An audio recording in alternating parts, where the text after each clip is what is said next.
مالا کو دیکھ امایا پہلے تو تھوڑا سا پریشان ہوتی ہے، لیکن اس کے سرخ ہوتے چہرے کو دیکھ امایا کچھ نہیں پوچھتی، کچھ نہیں بولتی، بس اسے دونوں بازوؤں سے پکڑتے ہوئے دھیان سے کرسی پر بٹھائے بیوٹیشین کو اس کا میک اپ کرنے کا کہتی ہے، اور کہنے کے فوراً بعد وہ کمرے سے باہر نکلتی، اپنے کمرے کی طرف بڑھتی، خود تیار ہونے کے لیے، کیونکہ نکاح کا وقت ہوتا جا رہا تھا۔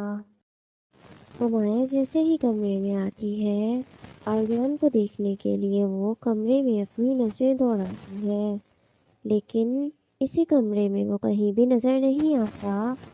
اس کے نکالے ہوئے کپڑے جو اس نے نکاح کے دوران پہنے تھے وہ اس وقت بیڈ پر موجود نہیں تھے۔ آریان پہلے تیار ہو کر حویلی سے باہر جا چکا تھا، انڈیا کا کام اس کے سر پر سوار ہو چکا تھا۔ جب تک وہ وہاں جا کر اپنا کام مکمل نہیں کر لیتا، اسے سکون کا سانس نہیں آنے والا تھا۔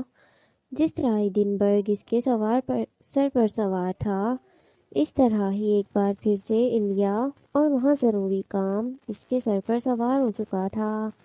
اب جب تک وہ اسے مکمل نہیں کر لیتا، وہ سکون کا سانس نہ دینے والا تھا کسی کو، اور نہ ہی خود لینے والا تھا۔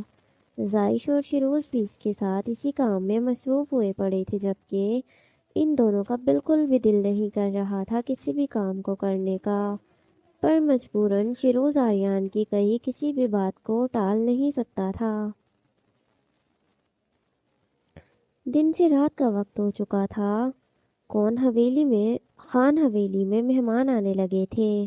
عالم حویلی سے شمشیر صاحب، ان کی بیگم اور بیٹی کے ساتھ اقبال صاحب اور ان کی بیگم صاحبہ بھی آئی تھیں، حسنہ کے ساتھ، جن کے آنے کی اطلاع وہاں موجود ہر شخص کو ہو چکی تھی۔ وہ لوگ جیسے ہی حویلی پہنچتے ہیں، حویلی کے مالک حضرات ساروں کا ویلکم بہت اچھے طریقے سے کرتے ہیں۔ اتنے ٹائم بعد وہ لوگ عالم خاندان سے مل رہے تھے، اس لیے ان سب کا احترام کرتے ہوئے ان سے اچھے خاصے محبت سے ملے تھے۔ سائیں خان سے بڑا کوئی نہیں تھا خان حویلی والوں کے لیے، لیکن شمشیر صاحب اور اقبال صاحب کے احترام میں ہمیشہ ان سب کے سر عزت سے جھک جاتے تھے۔ سب محبت سے ملتے ہوئے انہیں اپنے ساتھ حویلی کے ہال میں لے آتے ہیں، جہاں پر نکاح کا اہتمام کیا ہوا تھا۔ وہیں پر ان سب کو بٹھائے سائیں خان عارش ان سے باتوں میں مصروف ہو جاتے ہیں۔ کچھ ہی دیر میں آریان بھی زائش اور شیروز کے ساتھ حویلی میں داخل ہوتا ہے۔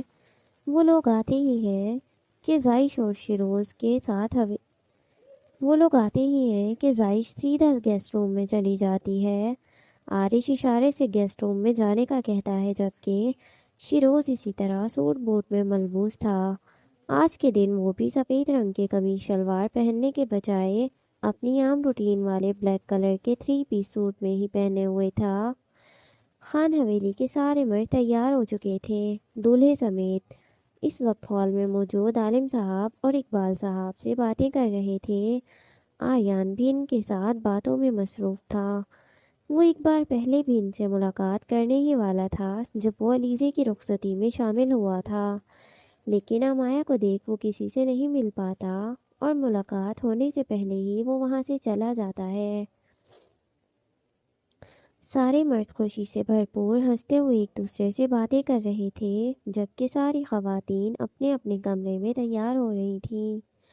دلہن بھی مکمل طور پر تیار ہو چکی تھی، اور ان کا چھوٹا شہزادہ روحان بھی۔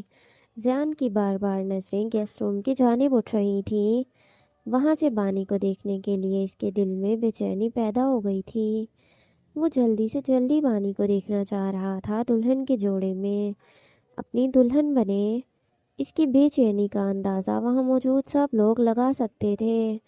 کچھ دیر اور گزرتی ہے کہ ایک ایک کر کے کمروں سے لڑکیاں باہر نکلنے لگتی ہیں۔ ادا بھی آج مہرون کلر کی ساڑی میں ملبوس تھی۔ آج اس نے پھر ایک بار ساڑی پہنی تھی، کیونکہ وہ جانتی تھی کہ ساڑی میں وہ سب سے زیادہ عباس کو اچھی لگتی ہے۔ عباس اس کی تعریف نہیں کرتا، لیکن پسند اسے وہ بھی ساڑی میں ہی آتی ہے۔ ادا کو ساڑی میں دیکھ عباس کی نظریں اس پر سے ہٹانا مشکل ہو جاتا ہے۔ اور آج وہ پھر عباس کی نظروں کا مرکز خود کو بنتے دیکھنا چاہتی تھی۔ اسی لیے آج پھر سے وہ میرون کلر کی سلک کی ساڑی میں ملبوس تھی، جس کی بیک آج خالی نہیں تھی۔ فل بازوؤں والی ساڑی پہنے، آنکھوں پر گولڈن کلر کا میک اپ کیے، ہونٹوں پر سرخ میرون رنگ کی ڈارک سی لپسٹک لگائے، لیکن وہ زیادہ ڈارک بھی نہیں لگ رہی تھی۔ ادا کے چہرے پر بے حد خوبصورت لگ رہی تھی۔ لائٹ سا میک اپ کیے ہوئے ادا پیروں میں گولڈن کلر کی پینسل ہیل پہنے آج گھنگرو کی جگہ اس نے آج گولڈن کلر کی ہی سونے کی پائل پہنی ہوئی تھی۔ کانوں اور گلے کو خالی چھوڑے ادا چھوٹے چھوٹے قدم اٹھائے اپنی ساڑی کا پلو سنبھالتے سیڑھیوں کی طرف بڑھ رہی تھی کہ اتنے میں امایا بھی اپنے کمرے سے باہر نکلتی ہے، وہ بھی مکمل طور پر میرون کلر کی لانگ گھیر والی فراک پہنے ہوئے۔ فراک اتنی لمبی تھی کہ فرش پر لگ رہی تھی۔ اس کی ہیلز پہننے کے باوجود بھی امایا نے آج دونوں نے گولڈن کلر کا میک اپ کیا ہوا تھا۔ زیادہ تر میک اپ میں گولڈن کلر تھا جو ان کے میرون کلر پر کھل کر آ رہا تھا، جس سے ان کا چہرہ بے حد خوبصورت اور پرکشش لگ رہا تھا۔ امایا اور ادا دونوں کی نظریں جیسے ہی ایک دوسرے پر پڑتی ہیں، دونوں کے لبوں پر بڑی سی مسکراہٹ چھا جاتی ہے۔ صرف وہ دونوں وہی تھی جو بیوٹیشین سے تیار نہیں ہوئی تھی، کیونکہ ان کی شوہروں کو زیادہ میک اپ نہیں پسند تھا، اس لیے وہ لوگ نارمل سا خوبصورت میک اپ کیے تیار ہو چکی تھی۔ ادا اور امایا سر سے پیر تک ایک دوسرے کو دیکھتے ہوئے آگے کی طرف قدم بڑھائے ایک ساتھ سیڑھیوں سے نیچے اترنے لگتی ہے، اور جیسے ہی نیچے اترتے ہال میں موجود ان کے شوہروں کی نظر فوراً سے ان کی جانب اٹھتی ہے۔ آریان، عباس، زیان، گھر کے سارے مرد سفید رنگ کے کاٹن کے سوٹ میں ملبوس، اوپر میرون کلر کی کوٹ میں ملبوس تھے۔ سب لوگوں نے ایک ہی تھیم رکھی ہوئی تھی، میرون کلر کی۔ آریان بہت کم قمیص شلوار پہنتا تھا، اسے ہمیشہ سوٹ بوٹ میں رہنا پسند تھا، لیکن آج وہ اپنی بیوی کی پسند پر سفید رنگ کی قمیص شلوار میں ملبوس۔ امایا اور ادا کے ہال میں آنے تک وہ دونوں ٹک ٹکی باندھے مسلسل اپنی اپنی بیویوں کو دیکھے جا رہے تھے۔ امایا کی نظریں بھی آریان کے سفید قمیص شلوار میں دیکھ سیڑھیوں سے نیچے اترتے اس کے قدم رکنے لگتے ہیں۔ چہرے پر بڑی سی مسکراہٹ سج گئی تھی، جس کی چمک امایا کی آنکھوں میں نمایاں ہو رہی تھی، جو آریان کو شرم سے چور کر رہی تھی۔ امایا اور ادا نے ہال میں قدم رکھا ہی تھا کہ اتنے میں پیچھے سے زائش اور علیف سے بھی دوسرے گیسٹ روم سے باہر ایک ساتھ نکلتی ہیں، جنہیں دیکھ اب ان کے شوہروں کی سانسیں رک چکی تھی۔ وہ دونوں بھی میرون کلر کی لانگ فراک میں ملبوس تھی۔ ان کی فراک امایا سے تھوڑی سی الگ تھی، لیکن بے حد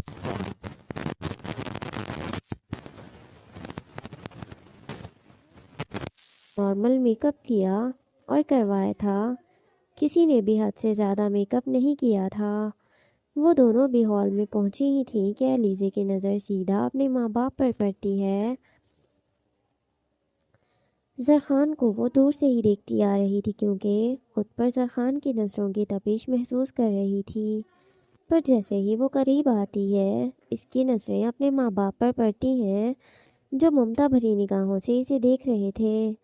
علیزے کی نظر جیسے ہی اپنے ماں باپ پر پڑتی ہے، ان سب لوگوں کے چہروں پر بڑی سی مسکراہٹ آ جاتی ہے۔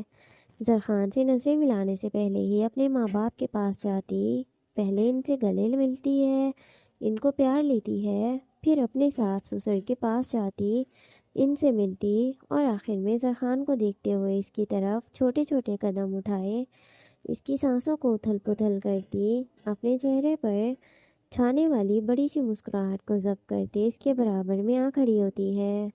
زرخان کی نظریں علیزے کے چہرے پر ہی جمی ہوئی تھیں، وہ اس کے برابر میں آ کھڑی ہوئی تھی، لیکن زرخان کی نظریں پھر بھی اس کے چہرے سے ہٹ نہیں رہی تھیں۔ وہ بس اسے ٹکٹکی باندھے مسلسل دیکھے جا رہا تھا۔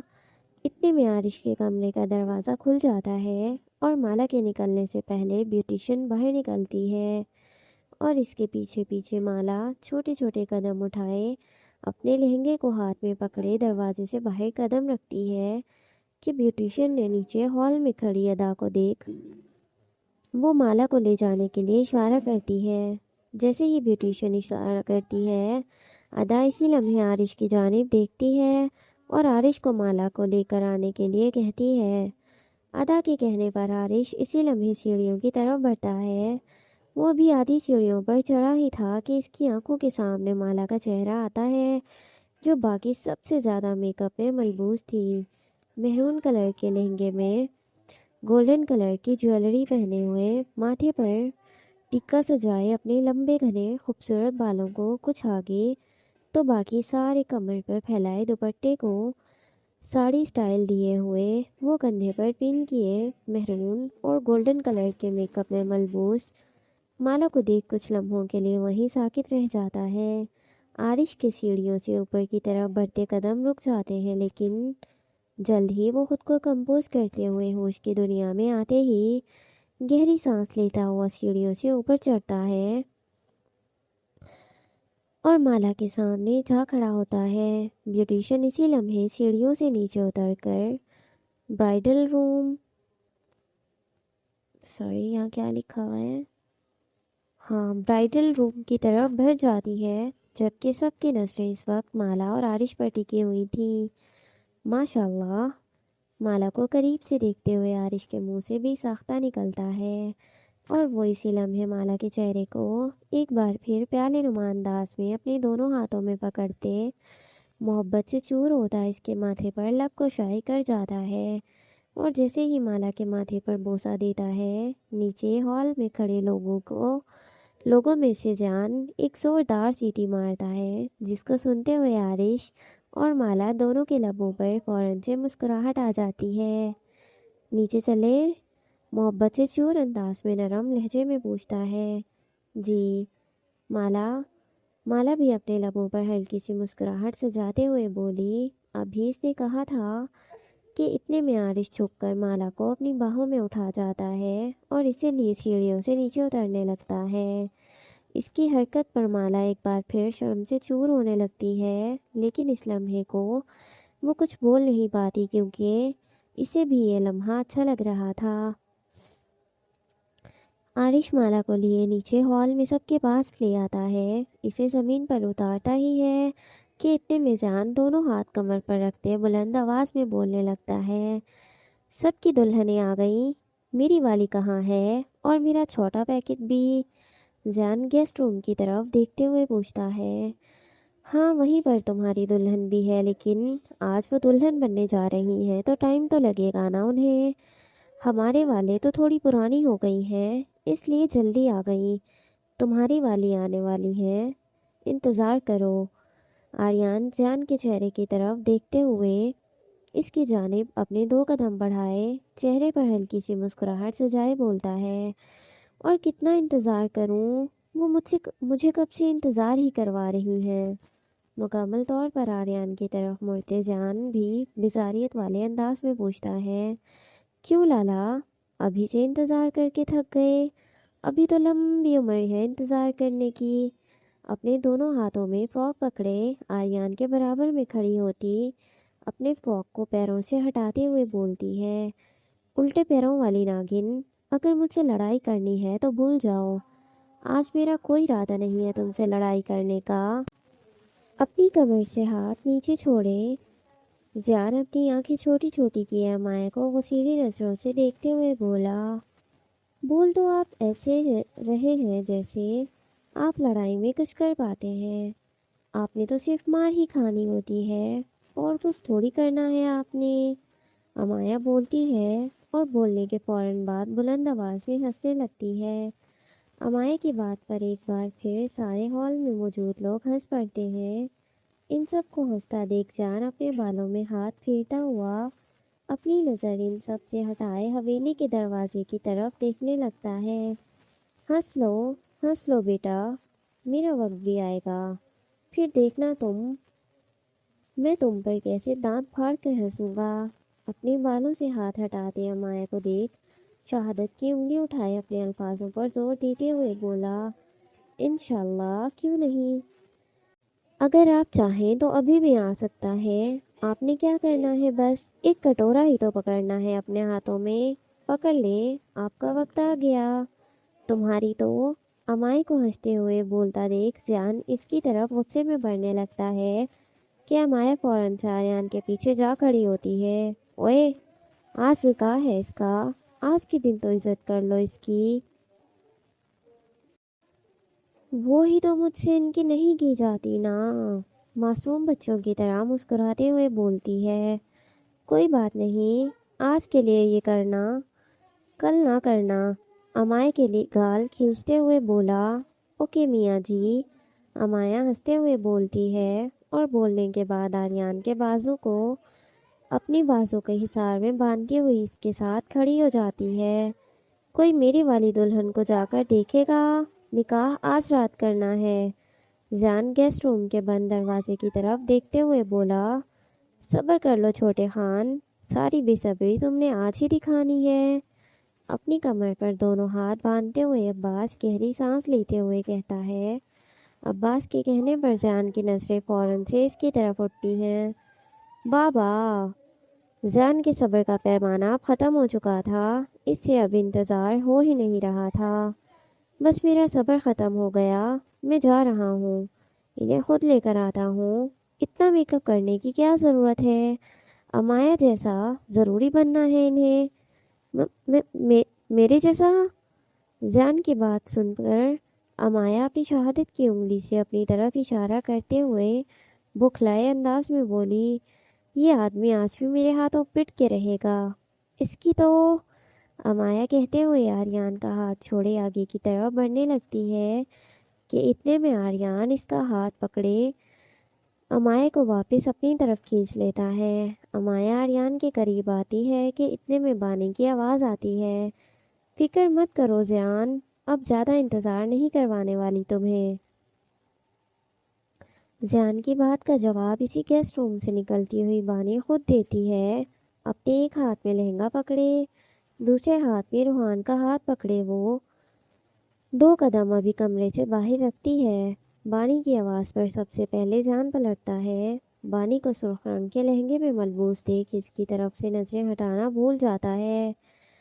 سرخ رنگ کا گولڈن کلر کے باریک کام والا لہنگا پہنے، گلے میں گولڈن کلر کا خوبصورت سا نیکلس پہنے، کانوں میں بڑے بڑے جھمکے جو سہاروں والے تھے، جو اس کے پیچھے جوڑے میں جڑے ہوئے تھے۔ آگے کی طرف ماتھے ٹیکا سجائے بانی فل برائڈل میک اپ میں ملبوس، اپنے دونوں ہاتھوں میں برائڈل چوڑیاں پہنے اور ہلکی ہلکی سی مہندی لگائے باہر کی طرف بڑھ رہی تھی۔ بانی بے حد خوبصورت لگ رہی تھی، اس کے چہرے پر دلہنوں والا نور آیا تھا۔ وہ واقعی میں بے حد خوبصورت اور پرکشش لگ رہی تھی، اتنی کہ زیان کے ساتھ وہاں موجود دوسرے لوگوں کی نظریں بھی چند لمحوں کے لیے اس پر ٹھہر گئی تھیں۔ بانی ابھی مکمل طور پر کمرے سے باہر نکلتی ہی تھی کہ اتنے میں ساری لڑکیاں جلدی سے اس کے پاس جاتی ہیں اور بانی کو اپنے ساتھ لیے نکاح کے لیے لگائے 2 خوبصورت سے صوفوں کی طرف بڑھتی ہیں۔ ایک طرف لڑکے والے اور دوسری طرف لڑکی والی ساری لڑکیاں بانی کی سائڈ کی ہو گئی تھیں، اسی لیے وہ نکاح کے وقت بھی اس کی طرف تھیں۔ نکاح کے لیے بہت خوبصورت انتظام کیا گیا تھا، بیچ میں سفید رنگ کے پھولوں کی لڑکیاں لگائی گئی تھیں جس کے اوپر سرخ گلابوں کا بارڈر تھا۔ نکاح کی جگہ پر زمین پر جگہ جگہ سرخ گلاب بچھائے ہوئے تھے۔ ساری لڑکیاں بانی کو لائیں پہلے اسے بٹھاتی ہیں اور پھر خود اس کے برابر میں بیٹھتی ہیں۔ بانی کو بیٹھا دیکھ عباس زیان کے پاس آتا، اس کے کندھے پر ہاتھ رکھتے اسے ہوش کی دنیا میں واپس لاتا ہے اور اسے بھی نکاح کے لیے صوفے کی جانب بڑھنے کا اشارہ کرتا ہے۔ عباس کی وجہ سے زیان ہوش کی دنیا میں آتا ہے اور بانی کی بالکل سامنے والے صوفے پر جا بیٹھتا ہے۔ اس کے ایک طرف عباس اور دوسری طرف عارش بیٹھتا ہے۔ سب لوگ صوفوں پر بیٹھ جاتے ہیں۔ کچھ ہی دیر میں مولوی صاحب آتے ہیں جنہیں شمس لے کر آتا ہے۔ شمس کو دیکھ ادا حیران رہ جاتی ہے، لیکن عباس کوئی رد عمل نہیں دکھا رہا تھا اس وقت۔ شمس مولوی صاحب کو لے کر آتا ہے اور سب کے ساتھ ہال میں صوفے پر بیٹھ جاتا ہے۔ مولوی صاحب کچھ ہی دیر میں نکاح شروع کرواتے ہیں۔ روحان بھی نکاح کے دوران اپنی ماں کے بجائے زیان کے پاس صوفے پر بیٹھا تھا۔ کیونکہ وہ بھی لڑکا تھا اس لیے وہ بھی لڑکوں والی سائڈ پر ہی تھا جسے امایا بھیجتی ہے۔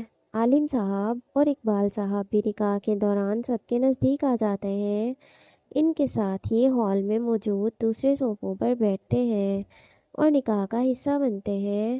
جلد ہی مولوی صاحب نکاح کو مکمل کروائے دعا کے لیے ہاتھ اٹھاتے ہیں۔ نکاح ان دونوں کا ہو رہا تھا لیکن سب کی نظریں اپنی اپنی بیویوں پر ٹکی ہوئی تھیں۔ کوئی بھی اپنی بیوی سے نظریں ہٹا ہی نہیں پا رہا تھا۔ دعا کے وقت بھی نظریں اپنے خالی ہاتھوں کی طرف نہیں اپنی بیویوں کے چہروں کی جانب تھیں جن سے نظریں ہٹانا ہر ایک کے لیے بے حد مشکل تھا اس وقت۔ اس بات کا اندازہ ان کی آنکھوں سے لگایا جا سکتا تھا۔ عباس کی نظریں بھی ادا پر تھیں لیکن ادا کی نظریں بار بار شمس کی طرف اٹھ رہی تھیں۔ اس کی یہاں پر موجودگی کے بارے میں وہ تصور بھی نہیں کر سکتی تھی، پر وہ اس لمحے اس کی آنکھوں کے سامنے بیٹھا ہوا تھا، لیکن عارش اس کی طرف ایک بار بھی نہیں دیکھ رہا تھا، جبکہ وہاں پر موجود کوئی بھی مرد نہیں دیکھ رہا تھا۔ ادا کی نظر شمس پر تو ایک نظر وہاں موجود ہر ایک مرد پر پڑتی ہے۔ یہ کام مکمل ہونے لگا تھا۔ سب لوگ دعائیں مانگتے ہوئے اپنے چہروں پر ہاتھ پھیر رہے تھے۔ شمس بھی چہرے پر ہاتھ پھیرتا ہے کہ اتنے میں اس کی نظر بھی ادا کی طرف اٹھتی ہے جو ابھی سے غصے میں گھور رہی تھی۔ شمس یہاں پر کیوں ہے؟ اسے یہاں کس نے بلایا؟ اور وہ سب کی موجودگی میں اتنا پرسکون کیوں ہے؟ ادا شمس کو دیکھتے ہوئے اور وہاں موجود باقی لوگوں کو دیکھتے ہوئے دل ہی دل میں خود سے پوچھ رہی تھی، لیکن اسے سوال کا جواب نہیں مل رہا تھا۔